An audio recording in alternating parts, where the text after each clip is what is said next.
گاندھی صاحب نے تو خالصتاً جو حرام سود تھا جس کی کوئی گنجائش نہیں تھی اس کو بھی حلال کر دیا. بڑی جرت دلیری کی بات ہے یار. اعلان جنگ ہے اللہ کا سود کے خلاف.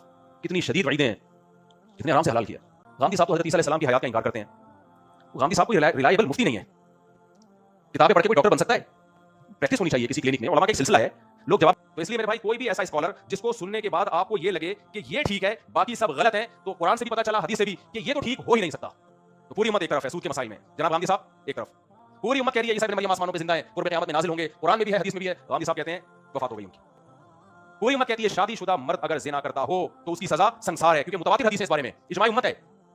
گاندھی صاحب کہتے ہیں نہ, شادی شدہ مرد اگر زنا کرے اس کی سزا سنسار نہیں ہے. گاندھی صاحب نے طلاق کے حکام میں بھی بڑی گڑبڑ کی ہے. انتظامی طور پر طلاق کے حکام خود وضع کرے کہ کیسے نکاح کو ختم کیا جا سکتا ہے. اگر گورنمنٹ کو اس کی زمانے کے حساب سے تبدیلی کی اجازت ہوتی تو قرآن آسمان سے طلاق کے حکام کیوں نازل کرتا؟ ابتدا میں ایک چیز پر آپ سے رہنمائی لینا چاہوں گا کہ آج کل سوشل میڈیا پر مفتی طارق مسعود صاحب جو ہمارے بڑے محبوب مفتی ہیں, ان کی ایک ویڈیو گاندھی صاحب کے حوالے سے بہت زیادہ وائرل ہو رہی ہے, جس میں وہ گاندھی صاحب کے حوالے سے یہ فرماتے ہیں کہ گاندھی صاحب کے 3 ایسے عقائد یا پھر مسائل ہیں جس میں گاندھی صاحب نے نہایت خطرناک ترین جو ہیں وہ مسٹیکس کی ہیں. اور وہ مسٹیک کا لیول یہ ہے کہ ایک طرف پوری کی پوری امت کھڑی ہے اور دوسری جانب گاندھی صاحب منفرد کھڑے. ان میں سب سے پہلی چیز انہوں نے یہ بیان کی کہ جو خالی سود تھا اس کو بھی گاندھی صاحب نے حلال کر دیا, اور سود کی تو باقاعدہ حرمت قرآن پاک کے اندر خود اللہ پاک نے بیان کی ہے. تو سود کو حلال کرنا گویا کہ وہ اللہ کے خلاف ایک اعلان جنگ ہے. اور جو دوسری چیز انہوں نے بیان کی کہ جو رجم کی سزا کا مسئلہ ہے, جو کہ پوری کی پوری امت اس کو ویسے ہی مانتی ہے, لیکن گاندھی صاحب وہاں پر بھی منفرد ہیں اور رجم کی سزا کا انکار کرتے ہیں. گویا کہ جو علماء کرام کا پوری کی پوری مسلمان امت کا اجماع تھا, اس مسئلے کے اندر بھی وہ دوسری جانب کھڑے ہیں. اس کے ساتھ جو تیسری چیز وہ بیان کرتے ہیں وہ یہ فرماتے ہیں کہ جو خلا کا مسئلہ ہے, تو خلا کے حوالے سے اسلام کی جو ہدایات ہیں وہ یہ ہیں کہ صرف شوہر کو حق ہے کہ وہ نکاح کو ختم کر سکتا ہے, لیکن گاندھی صاحب نے خواتین کو بھی کھلی چھٹی دی ہے کہ وہ عدالتوں سے جا کے کھلا لے کے دوسرا نکاح کر سکتے ہیں. تو مفتی صاحب نے جو 3 مثالیں بیان کی ہیں, یہ بظاہر ہمیں نظر آتی ہیں کہ یہاں پر گاندھی صاحب منفرد کھڑے ہیں پوری امت سے. تو مفتی صاحب کی اس علمی تنقید کے حوالے سے آپ کیا سمجھتے ہیں؟ جی بہت شکریہ جناب, آپ کی ذرا نوازی, آپ نے اس طالب علم سے استفادے کی راہ نکالی ہوئی ہے. آپ بھی جانتے ہیں کہ ہمارا جو منہاج ہے اس کا یہ طریقہ کار ہے کہ ہم کبھی بھی لوگوں کا نام لے کے ان کو مخاطب کر کے اور کسی شخص کو زیر بحث لا کر گفتگو نہیں کرتے. یہ آج تک کبھی ہم نے اپنے کسی پلیٹ فارم پہ شعوری کوشش کی, اور اس کی ایک وجہ ہے, اس لیے کہ ہماری امت میں جو ایک فضا ہے تنا تنی کی, اس کے اندر مخاصمت کی, اس میں افکار زیر بحث نہیں آتے, شخصیات زیر بحث آتی ہیں. اور پھر بسا اوقات یہ بھی ہوتا ہے کہ لوگ شخصیت کا نام لے کے کسی کا کوئی موقف بیان کر رہے ہوتے ہیں, اور اس کا پورا موقف کیا ہے, اس کا سیاق و سباق کیا ہے, وہ میرے علم میں نہیں ہوتا. تو دیانت کا, حقیقت کا تقاضا یہی ہوتا ہے کہ ہم شخصیات سے بالاتر ہو کے افکار پہ گفتگو کریں. لیکن آپ نے جس شخصیت کا نام لیا ہے مفتی طارق مسعود صاحب, وہ چونکہ ایک معروف شخصیت ہیں, ان کا عوام میں ایک حلقہ ہے, لوگ ان کو سنتے ہیں, ان کا اپنا ایک مقام ہے, مرتبہ ہے. اور اس موضوع سے متعلق میں نے خود براہ راست ان کی وہ پوری گفتگو سنی ہے جس کا آپ حوالہ دے رہے ہیں. تو مجھے یہ پہلی دفعہ کوئی مذائقہ محسوس نہیں ہوتا کہ میں نام لے کر باقاعدہ ان کو مخاطب کر کے اس معاملے میں گفتگو کروں. ایک وجہ اس کی اور بھی ہے کہ بہت سارے لوگ ہوتے ہیں سوسائٹی کے اندر جو ہم پر تنقیدیں کر رہے ہوتے ہیں, بات چیت کر رہے ہوتے ہیں, کسی سے کوئی شخصی مناسبت, کو تعلق, کوئی میل جول نہیں ہوتا.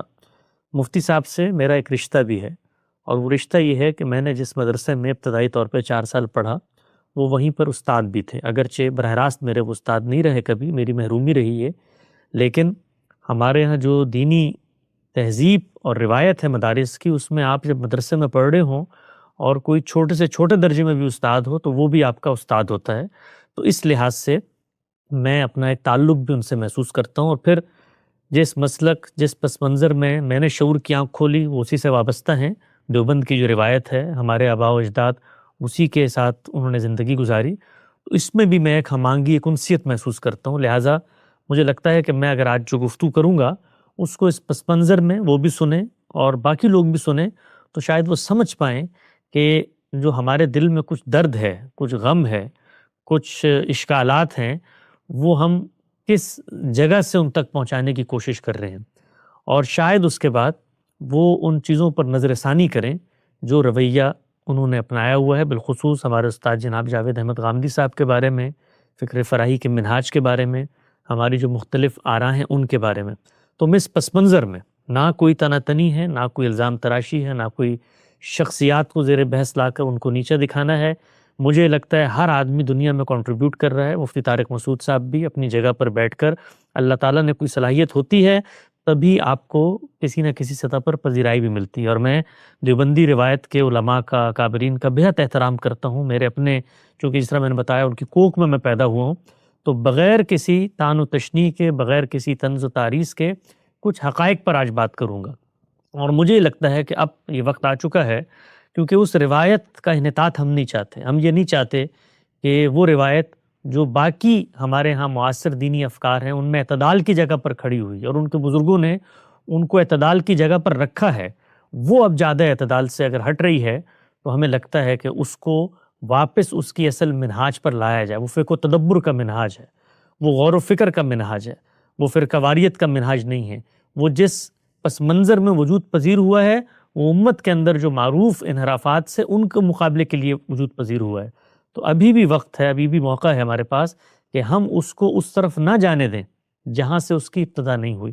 اور مفتی صاحب کے بارے میں یہ عرض کروں گا کہ ان کو اللہ تعالیٰ نے صلاحیت دی ہے ابلاغ کی، بات چیت کی، لوگوں سے کنیکٹ کرنے کی، عوام میں شعور بیدار کرنے کی، اور وہ بہت احسن و خوبی کے ساتھ یہ کام انجام دے رہے ہیں۔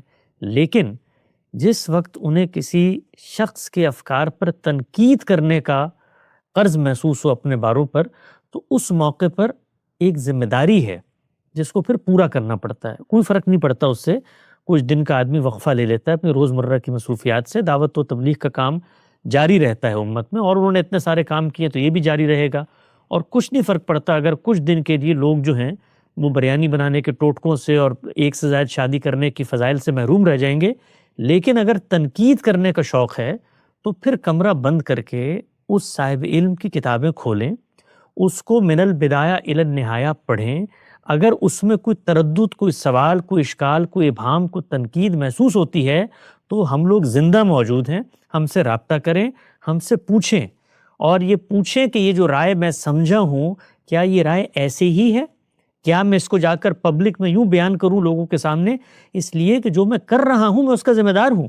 یعنی ہمیں تو اس سے کوئی فرق نہیں پڑتا کہ لوگ ہماری نسبت سے جھوٹ بولیں، تہمتیں گھڑیں، الزامات لگائیں اور افتراء کریں، لیکن آپ کی بھی تو آخرت ہے، آپ نے بھی تو خدا کو منہ دکھانا ہے، اور جن لوگوں کے سامنے آپ بیٹھے ہوئے ہیں وہ لوگ کہ ہماری آواز نہیں سنتے، ہمارا لٹریچر نہیں پڑھتے، تو وہ پلٹ کے آئیں گے، وہ جب ہماری بات ہم سے سنیں گے تو اس کا نتیجہ کیا نکلے گا؟ اس کا نتیجہ نکلے گا کہ وہ آپ سے متوحش ہوں گے، وہ آپ کے منہاج سے متوحش ہوں گے، وہ مسجد و منبر سے متوحش ہوں گے، اور پھر وہ آ کر یہ کہیں گے کہ یہ مولوی حضرات لوگوں کے غلط مواقف بیان کرتے ہیں، ان کے اپنے کوئی مسائل ہیں۔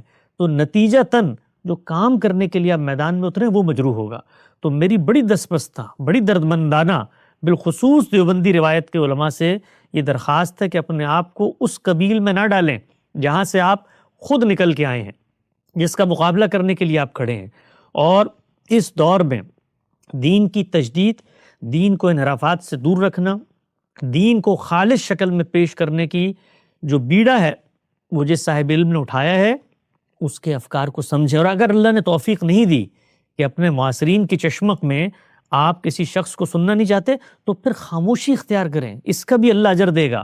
اگر تنقید کے لیے زبان کھولنی ہے تو اس کے لیے لازم ہے، ناگزیر ہے، تنقید کرنا فرض اور واجبات میں سے نہیں ہے، لیکن تنقید کرنے کے لیے تیار ہو گئے ہیں تو پھر دوسرے کا موقف پڑھنا فرض اور واجبات میں سے۔ تو میں اس تمہید کے ساتھ، اگرچہ ذرا دراز نفسی ہو گئی، اس کے پیچھے بڑا درد دل ہے اور بڑا غم ہے ان علماء کا کہ جو اپنی پوزیشن خراب کرتے ہیں اس طرح کے افکار کہہ کے کہ فلاں نے تو سود جائز قرار دے دیا اور فلاں نے تو فلاں حرام چیز کو جائز، یعنی وہ یہ جانتے تک نہیں ہیں کہ جو اختلاف ہے وہ کس درجے میں ہے، اور یہ جو زبان ہے، یہ جو لب و لہجہ ہے، یہ جو انداز تخاطب ہے، یہ ذرا آپ غور کریں کہ یہ تو خود آپس میں مولویوں کے مناظرانہ پس منظر میں پیدا ہوا ہے. یعنی کون یہ نہیں جانتا کہ جب آپ ایک دوسرے زاویے سے کسی اطلاق کو دیکھتے ہیں تو نتیجہ مختلف نکلتا ہے. اس کو بیان بھی ایسے کریں. میں اس پر ابھی آؤں گا، ان تینوں چیزوں پر اپنی گزارشات پیش کروں گا، لیکن ایک چیز آپ کے نزدیک ثابت نہیں ہوتی. مثال کے طور پہ بڑا مشہور ہمارے ہاں فقہ کے اندر مسئلہ ہے، بھائی رضاعت کتنے گھونٹوں سے ثابت ہو جاتی ہے؟ آپس میں اختلاف ہے، ائمہ کا اختلاف ہے رضاعت کی، اور دسیوں بحثیں ہیں ان میں اختلاف ہوتا ہے. تو اب کوئی شخص یہ کہے آگے بڑھ کے کہ مثال کے طور پہ جی فلاں فقیہ کے نزدیک تو رضاعت ثابت نہیں ہوئی نا، اسی لیے رضائی رشتے ثابت نہیں ہوں گے. لیکن آپ آگے بڑھ کے کہیں کہ فلاں نے تو نعوذ باللہ بہن سے نکاح کو جائز قرار دے دیا، ماں سے نکاح کو جائز قرار دے دیا، یہ دیکھو اتنی بڑی حرمت، قرآن میں لکھا ہوا ہے کہ ہم نے ماں اور بہنوں کو حرام کیا ہے اور یہ ماں بہن سے نکاح جائز قرار دے رہا ہے. وہ یہ نہیں کہہ رہا، وہ یہ کہہ رہا ہے کہ رضاعت ثابت ہی نہیں ہوئی. جب رضاعت ثابت نہیں ہوئی تو حرمت قائم نہیں ہوئی، اور حرمت قائم نہیں ہوئی تو نکاح کا جواز وہاں آپ سے آپ موجود ہے. لیکن آپ اس کی یہ بات اٹھائیں، اس کو بگاڑیں اور بگاڑ کے کہیں کہ اس نے تو ماں بہنوں سے نکاح جائز کر، تو یہ ہوتی ہے صورتحال. تو یہ لب و لہجہ علماء کو اب ترک کرنا پڑے گا.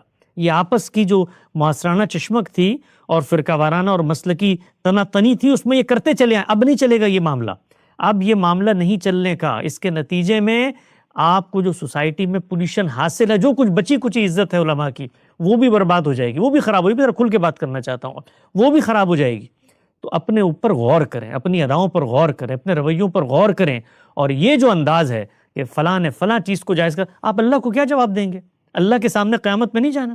اللہ تعالیٰ کے سامنے اگر وہاں کھڑے ہوں غامدی صاحب اور کہیں کہ ایک شخص نے دامن پکڑ کے کہیں آپ کا کہ ایک شخص نے میرے بارے میں یہ تہمت کہی تھی، میں نے سود کو جائز قرار دے دیا، میری کتابیں موجود، میری تفسیریں. ایک شخص 55-60 سال سے اس معاشرے میں کھڑا ہوا، آج اس کی عمر ہو گئی 76 سال، ٹھیک ہے نا. 15-16-20 سال کی زندگی میں اس نے دعوت و ارشاد کا کام شروع کیا. اس نے ربع صدی کے اندر اپنی ایک کتاب لکھی، اس کی تفسیریں موجود، ہزاروں گھنٹوں کے لیکچر موجود، 50 سال کا پبلک ورک موجود. کسی جگہ اس شخص نے آگے بڑھ کے کہا سود میں آج حلال کرنے جا رہا ہوں. تو سب سے پہلے جس چیز پر گرفت ہونی چاہیے، اکاؤنٹیبلٹی ہونی چاہیے علماء کی، وہ یہ دعوے ہیں، وہ یہ غلط مواقف پیش کرنے ہیں، وہ یہ فتوے کی زبان ہے. اور یہ اصل میں کیا ہے کہ جب دلیل استدلال علم میں نہ ہو، کیونکہ علم میں لانے کے لیے پڑھنا پڑے گا، پڑھنے کے لیے کچھ تھوڑا وقفہ لینا پڑے گا. اس کے لیے سنی سنائی باتیں، اڑتی پڑتی باتیں، کسی نے کوئی کلپ بھیج دیا، کسی نے چلتے پھرتے مقتدی نے کو کان میں بات ڈال دی، اس کی بنیاد پر بیٹھے اور جمعے کے ممبر پہ آج میں 3 غلطیاں غامدی صاحب کی بتانے کے لیے دنیا کے سامنے آ چکا ہوں. تو میرا یہ خیال ہے کہ اب وقت آ چکا ہے کچھ تھوڑا صبر کا وقفہ لیں، کچھ تھوڑا تعمیر کا وقفہ لیں. اور اب یہ منہاج چونکہ اسٹیبلش ہو چکا ہے، یہ کوئی کسی کنویں میں نہیں پڑا ہوا، یہ اسٹیبلش ہو چکا ہے، ایک مدرسہ فکر ہے. تنقید کا شوق ہے تو پھر اس کو پڑھیں اصول سے اطلاق تک. اور جب ہمارا موقف بیان کریں تو ہمیں یہ کہنا چاہیے کہ آپ نے ہمارا موقف صحیح بیان کیا. ہمیں یہ کہنا چاہیے، آپ کو نہیں کہ ہم بتائیں گے کہ ہمارا موقف صحیح بیان ہوا ہے یا صحیح بیان نہیں ہوا. تو 3 چیزیں آپ نے بیان کی، تینوں چیزوں کے اندر جو ہماری بنائے استدلال ہے، جو ہمارے سوالات ہیں، جو ہمارے نتائج ہیں، ان کو ان کے اندر اتر کے سمجھیں. سود پہلی چیز ہے. سود کی جو تعریف آج تک علماء نے کی ہے، وہ تعریف ہے کیا؟ کل قرض جر فہو ربا. ہر وہ قرض جس پر منفعت کا مطالبہ کیا جائے وہ ربا ہے، وہ سود ہے. پوری زندگی میں مدرسہ فراہی کے کسی ایک صاحب علم نے اس تعریف سے انکار کیا ہو، یعنی یہ کہا ہو کہ قرض میں منفعت کا مطالبہ یہ سود نہیں ہوتا؟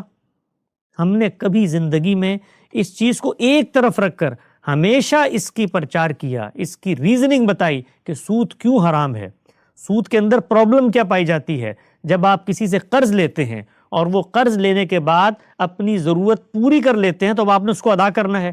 تو قرض دینا یہ نیکی اور تبرع اور خیر کا عمل تھا، آپ نے اس پورے معاملے کے اندر منفعت کو شامل کر دیا. یہ دوسرے پر ظلم ہے. قرآن مجید نے اصول بتایا ہے وَلَا تَأْكُلُوا أَمْوَالَكُمْ بَيْنَكُمْ بِالْبَاطِلِ، لوگوں کا مال باطل طریقے سے نہ کھاؤ. یہ اسی کی فرع ہے، اس کو قرآن مجید نے حرام قرار دے دیا ہے. یہ ایک مشتبہ معاملہ تھا، لوگ اس میں غلط فہمی پیدا کر سکتے تھے کہ بھائی کاروبار میں بھی تو ہم لیتے ہیں. خود قرآن مجید نے مشرکین مکہ کا قول نقل کیا ہے کہ بھائی تمہارے رب نے سود کو حرام کر دیا، بیع کو حلال کر دیا، ان میں فرق کیا ہے؟ انما البیع مثل الربا احل اللہ البیع وحرم الربا. تو اللہ تعالیٰ نے بتایا ہے کہ کیوں ہم نے اس کو حرام قرار دیا ہے، تو ہماری کتابوں میں کبھی توفیق ہو تو میزان کتاب کھول کے پڑھیں، اس میں ہی اکل الاموال بالباطل کی بحث پڑھیں، اس میں سود کی بحث پڑھیں، اس کے بارے میں سود کی ممانعت پر اور سود لینے والوں کی شناخت پر جو کچھ رسول اللہ نے فرمایا ہے وہ حدیثیں پڑھیں، کبھی موقع ملے تو البیان کھول کے پڑھیں، تفسیر پڑھیں، کبھی موقع ملے تو مقامات کھول کے پڑھیں، اس میں سود کی حرمت کے اوپر پورے مضامین، کبھی موقع ملے تو 23 اعتراضات سیریز میں گھنٹوں پر مشتمل سود کے اوپر سیریز سنیں، تو پتہ چل جائے گا کہ ہم نے کسی حرام کو حلال نہیں کیا۔ حرمت اور حلت کو حلال اور حرام کے فتوے یہ مولویوں کے کام ہوتے ہیں، جو صبح شام چیزوں کو حرام کرتے ہیں اور پھر خود سے حلال کرتے ہیں۔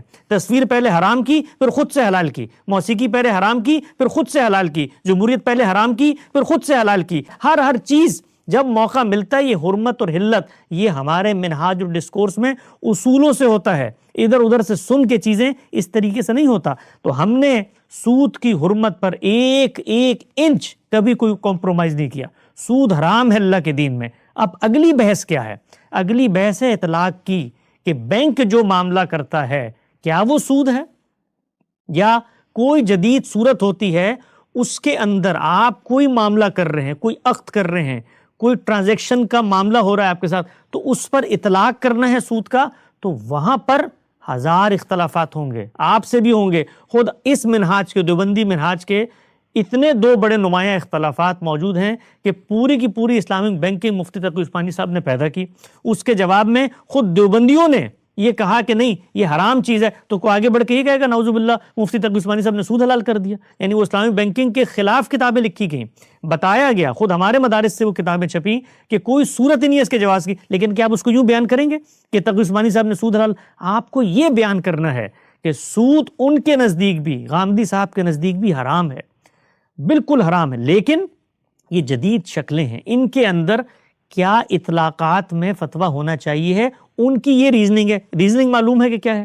کبھی اس کو پڑھنے کی توفیق ہوئی، زحمت ہوئی، خود اس ریزننگ پہ جو آپ کے اشکالات ہیں ان کے جوابات پڑھے، سمجھا کہ جب غامدی صاحب یہ کہتے ہیں کہ پرنسپل سیکیورڈ فائنینسنگ جائز ہے، جب وہ یہ کہتے ہیں کہ تخمینی منافع لیا جا سکتا ہے، جب وہ یہ کہتے ہیں کہ آپ کسی کاروبار کے اندر جب پیسہ لگاتے ہیں تو یہ فائنینسنگ کا عمل ہے، یہ لین دین اور سود کا معاملہ اس طرح کا ہے ہی نہیں، جب بینکوں کی تاریخ بتاتے ہیں کہ کیسے بتدریج وہ مہاجنی سود سے فائنینسنگ کی طرف بڑھے ہیں، تو یہ سب باتیں بتائی جاتی ہیں، ان پر جو اشکال کیے جاتے ہیں، الخراج بالزمان کی حدیث پیش کی جاتی ہے، اور یہ کہا جاتا ہے کہ نہیں آپ نفع نقصان دونوں میں شریک ہوں گے، پرنسپل سیکیورڈ فائنینسنگ، کبھی اس پر موقف پڑا ہے کہ اس الخراج بالزمان کے بارے میں ہم کیا کہتے ہیں؟ خود روایت کا پس منظر ہم نے کیسے واضح کیا ہے، بتایا ہے کہ روایت یہ کہہ رہی ہے کہ جو ذمہ داری لے گا اس کو منفعت کا حق ہے، تو مضاربت کے اندر آپ صرف نفع میں شریک ہو، نقصان میں شریک نہ ہو، آپ مال دینے کی ذمہ داری لے رہے ہوتے ہیں اور دوسرا کاروبار کرنے کی، تو یہ ساری چیزوں کے اوپر ہمارے مواقف موجود ہیں، ان کو سمجھیں۔ جب سمجھیں گے تو پھر معلوم ہوگا کہ یہ معاملہ یہ تقریر اور فتوے کا نہیں ہے کہ آپ کھڑے ہو کر کہیں جی فلاں نے سود کو حلال کر دیا، فلاں نے سود کو حرام کر دیا، پھر آپ کو سمجھ میں آئے گی بات کہ یہ ہم کیا، اور خود پھر جب آپ سے سوال ہوگا، میں نے خود دیکھا قسطوں کے کاروبار کے حوالے سے آپ سے سوال ہوا تو اس کے جواب میں آپ نے کیا کہا کہ آپ اس موقع پر اگر طے کر لیں کہ اس کی قیمت اتنی ہوگی اور باقی قسطوں، اب آگے بڑھ کے کوئی کہے سبحان اللہ بھائی آپ نے تو سود کو جائز قرار دے دیا، تو یہ سمجھنے کی بات ہے، اس مائنڈ سیٹ سے نکلیں، اس کا کوئی فائدہ نہیں ہے، اس کا صرف اور صرف نقصان ہے۔ تو سود حرام ہے، ممنوعات میں سے ہے، دین نے حد لگا دی ہے اس کے اوپر، لیکن کیا چیز سود ہے، کیا چیز سود نہیں ہے؟ یعنی آپ نے کہا سود حرام ہے، تو اب میں مثال کے طور پہ کسی کو سلام کہوں، آپ کہیں یہ بھی سود دے رہا ہے، بھائی اطلاق کرنا پڑے گا نا، بتانا پڑے گا کہ اس کے اندر سود پایا جاتا ہے، سود نہیں پایا جاتا، سود قرض کے معاملے میں ہوتا ہے، کاروبار میں سود نہیں ہوتا، نفع نقصان میں شریک ہونے کو سود نہیں کہتے، اس طرح انشورنس سود نہیں ہوتی، ہر چیز جس کو آپ نے سود، اب یہ مثال کے طور پہ انشورنس آج سے پہلے حرام تھی، تو اب یہ اسلامک بینکنگ والوں نے تکافل، تو آپ آگے بڑھ کے کہیں گے انہوں نے سود کو جائز قرار دے دیا، بھائی انہوں نے اطلاقات کو تبدیل کیا، جو اشکالات تھے ان کو رفع کیا، تو چیزوں کو اس طریقے سے بیان کرنا سیکھیں، مشکل ہے، یہ ٹریننگ علماء کی نہیں ہوئی، مجھے پوری طریقے سے اندازہ ہے، میں خود اسی قبیل سے نکلا ہوا ہوں، وہاں فتوے کی زبان ہے، وہاں لوگوں کو منافرت سے، ملت سے اخراج کرنے کی زبان ہے، وہاں اپنے آپ کو ناجی فرقہ ثابت کرنے کی زبان ہے، استدلال کی زبان، ریزننگ کی زبان، آرگومنٹ کی زبان ہمارے علماء نے سرے سے سیکھی نہیں ہے، اور اب نہیں سیکھی تو جو کچھ اس کا نتیجہ نکلے گا، کچھ سبق سیکھیں یورپ سے، کہ جب وہاں کے مذہبی طبقات اس درجے تک پہنچے کہ وہ لوگوں کی آراء کو اس طرح ڈسٹارٹ کر کے بگاڑ کے پیش کرتے تھے، تو پھر جب رد عمل اٹھتا ہے تو پھر وہ لوگ اس جگہ پر جاتے ہیں کہ جہاں مذہب کا نام لینا جرم بن جاتا ہے. تو اپنی مذہبی شناخت کی حفاظت کریں، اپنے اس مذہبی تقدس کی جو حساسیت ہے اس کو پہچانیں، اور اپنے اوپر خدا خوفی کو طاری کریں کہ کسی شخص کا غلط موقف بیان کریں گے تو قیامت کے دن، دنیا کی تو چکا چوند ہے 4-5 دنوں کی بھائی، یہ یوٹیوب چینل ہے، یہ سب ویوز شوز سب یہی رہ جائیں گے. قیامت میں جانا کہ نہیں جانا؟ وہاں پر جا کے آپ لوگوں کو بتائیں گے کہ میں لوگوں کے بارے میں یہ غلط موقف بیان کرتا تھا. تو اس کے اوپر ازراہ کرم غور کریں. دوسرا کیا نقطہ نظر ہے؟ دوسرا نقطہ نظر بیان کیا رجم کے حوالے سے.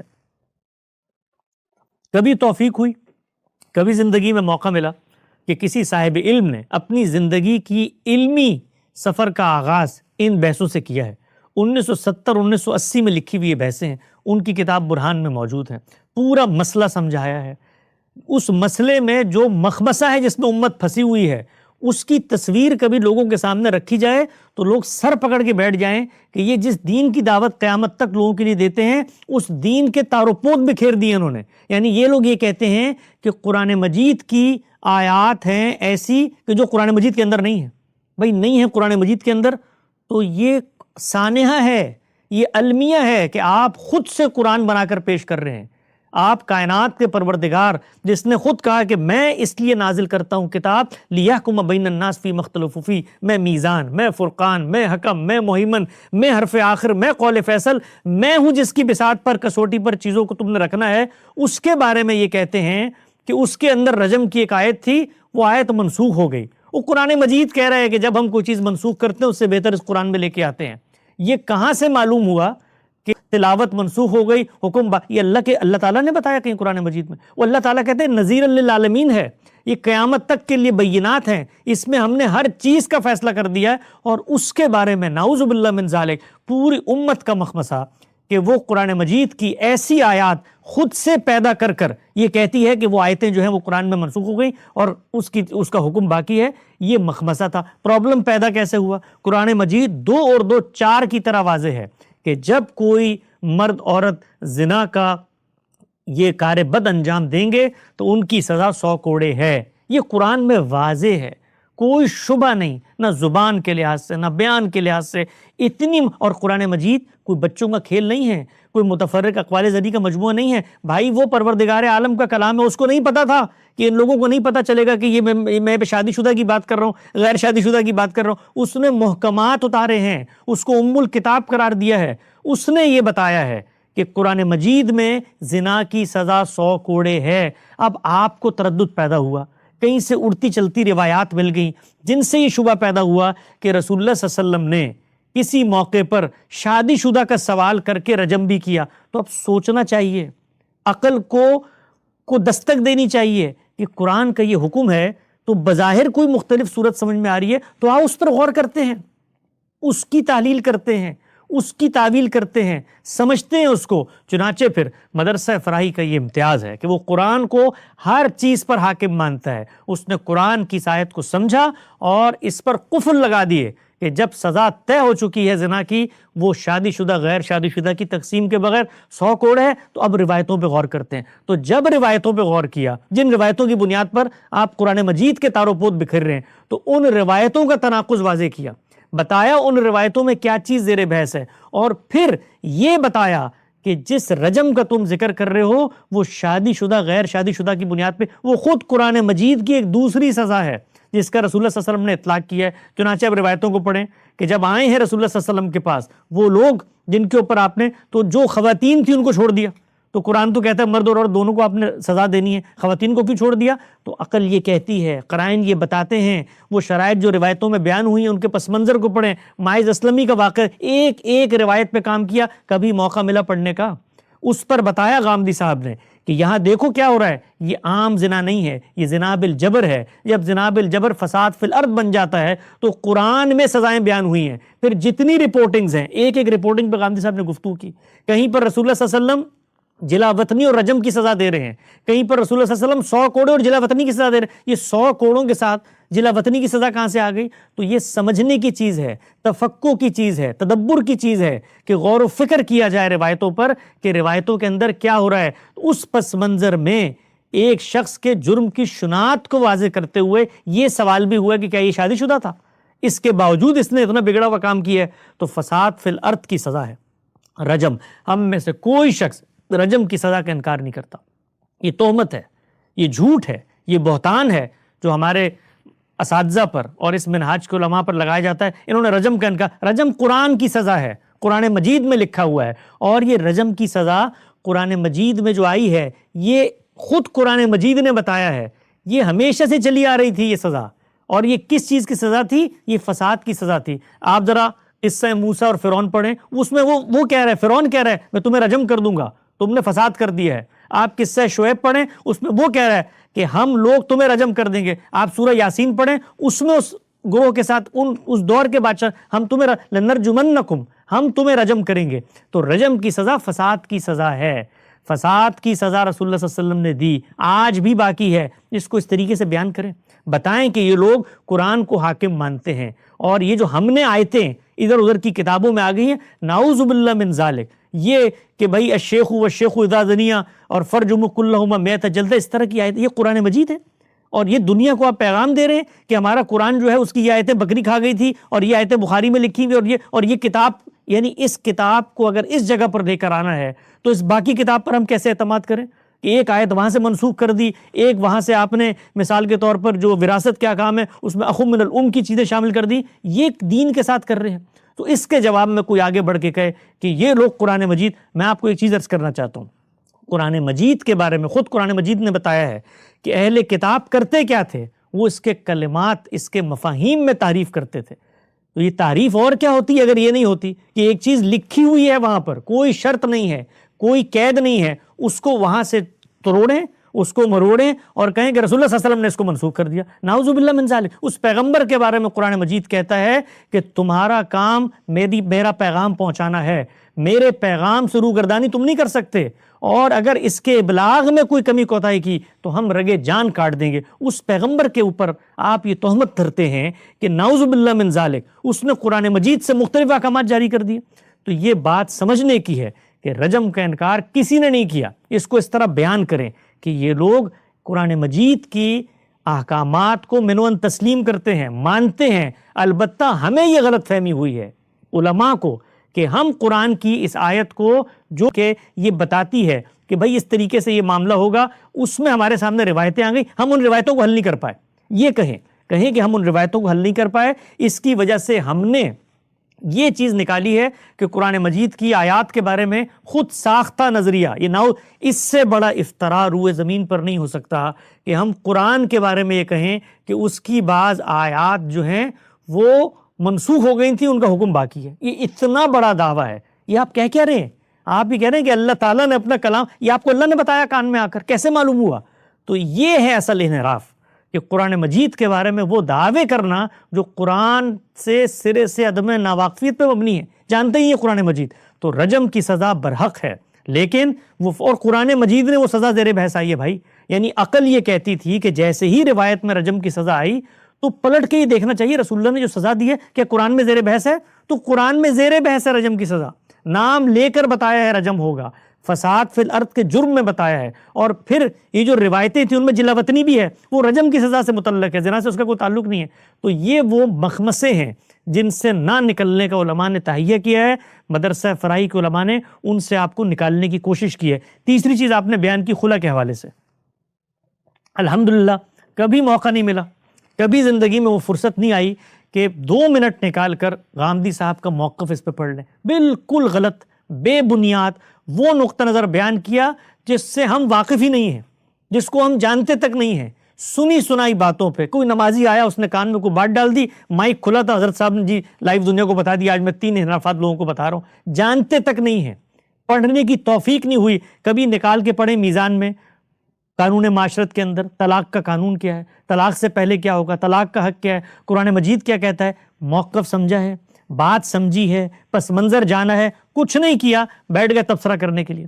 تو خلا کا جو قانون غامدی صاحب نے بیان کیا وہ اس سے بالکل مختلف ہے جو آپ ان کی نسبت سے بیان کر رہے ہیں. انہوں نے بتایا ہے کہ خاندان کا ایک ادارہ ہے، خاندان کے ادارے میں مرد سربراہی کی جگہ پر کھڑا ہوا ہے، عورت اور مرد دونوں کو علیحدگی کا حق ہے کہ وہ چاہیں تو اس سسٹم سے علیحدہ ہو سکتے ہیں. لیکن اس کا طریقہ دین نے کیا مقرر کیا ہے کہ مرد چونکہ خاندان کا سربراہ ہے تو عورت کسی بھی وجہ سے طلاق مانگتی ہے تو خاندان کے سربراہ سے مانگتی ہے. بالکل ایسے ہی ہے جیسے میں کہیں ملازمت کرتا ہوں اور مجھے علیحدہ ہونا ہے تو میں وہاں پر اپنے باس کے سامنے ریزگنیشن پیش کروں گا, تو مرد سے مانگتی ہے. اور مرد کو مانگ کر دینے کا طریقہ کیا وہ قرآن مجید نے بتا دیا ہے کہ آپ کے اگر اندر کانفلکٹ ہے, حکم بناؤ, اس کے بعد توہر کے اندر ایک طلاق دو, پھر اس کے بعد یہ پورا معاملہ, یہ قانون ہے شریعت کا. اس پہ کسی نے اختلاف کیا. سوال یہاں پیدا ہوا کہ اگر مرد یہ دینے سے انکار کر دیتا ہے تو اس صورت کے اندر ہمیں کیا کرنا ہے, اس صورت کے اندر ہم نے کیا کرنا ہے, اس کے بارے میں ہم نے یہ بتایا ہے کہ اگر خلاف ورزی ہوتی ہے تو اس صورت کے اندر جو وہاں پر قاضی موجود ہے اس کو یہ حق پہنچتا ہے کہ وہ مرد کو پابند کرے کہ بھائی ایک معاملہ, ایک معاہدہ جو تم نے کیا تھا وہ نہیں چل سکتا تو اس کا خاتمہ کرو. اگر تم یہ خاتمہ کرنے پر آمادہ نہیں ہو تو پھر ہم قانون بنا دیتے ہیں کہ عورت اگر طلاق مانگتی ہے اور 90 دن کے اندر وہ شخص اس کو طلاق نہیں دیتا تو پھر یہ نکاح آپ سے آپ فسخ ہو جائے گا. یہ کیا نعوذ باللہ من ذالک, طلاق کا حق عدالت کو دینا ہے؟ کیا فسخ نکاح فقہ کے اندر زیر بحث نہیں ہے؟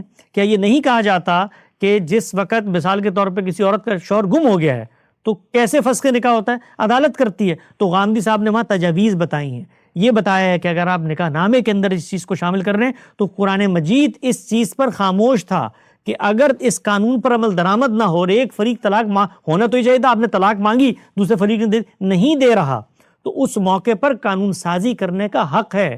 اور اس میں بھی عدالت شوہر کو پابند کرے گی کہ وہ طلاق مانگ رہی تو تم طلاق دو, نہیں دیتا تو اب فسخ نکاح کا حق ہے کہ نہیں ہے. تو جو علماء قاضیوں کے لیے فسخ نکاح مانتے ہیں, 10 چیزوں میں مانتے ہیں, فقہ کی کتابیں کھولیں, کیا وہ نہیں مانتے کہ قاضی ان معاملات میں نکاح فسخ کر سکتا ہے؟ تو اس کو یوں بیان کرنا چاہیے کہ انہوں نے شریعت کا حق شوہر سے لے کے عدالت کو دے دیا. تو نعوذ باللہ من ذالک. تو میں صرف یہ درخواست کرتا ہوں کہ اب موقع آ چکا ہے, آپ لوگ اپنے قائم شدہ تصورات, اپنے تعصبات, اپنے ان ضروریات سے باہر نکل کر خالص قرآن و سنت کی بنیاد پر دین کی تعلیمات کو سمجھیں. اور اگر کسی کا موقف بیان کرنا ہے تو یہ بڑی بھاری ذمہ داری ہے. میرے بزرگ, میرے اساتذہ کو میں کہتا ہوں, یہ اتنی بھاری ذمہ داری ہے کہ غلط موقف بیان کریں اپنا, قیامت میں بچ جائیں گے. لیکن کسی دوسرے کی نسبت سے بیان کرتے تو اس کی حق تلفی ہے, یہ اس کی آبرو پہ حملہ ہے, یہ اس کے بارے میں تہمت کسنا ہے. اس کو بیان کرنا چاہیے, میرا یہ موقف ہے. تو بہت دستبستہ گزارش ہے, درخواست ہے مفتی طارق مسعود صاحب سے, کبھی میں نے نام نہیں لیا لیکن ان سے چونکہ ایک رشتہ ہے, ایک تعلق ہے, ایک احترام کا, ان کو میں بتانا چاہتا ہوں کہ اپنی اس روش کو خدارت ترک کریں. اور اگر علمی معاملات میں تنقید کرنی ہے تو علمی لب و لہجہ اور علمی رسوخ حاصل کریں ان چیزوں کے بارے میں جن کا موقف آپ دوسروں کی نسبت سے بیان کر رہے ہیں.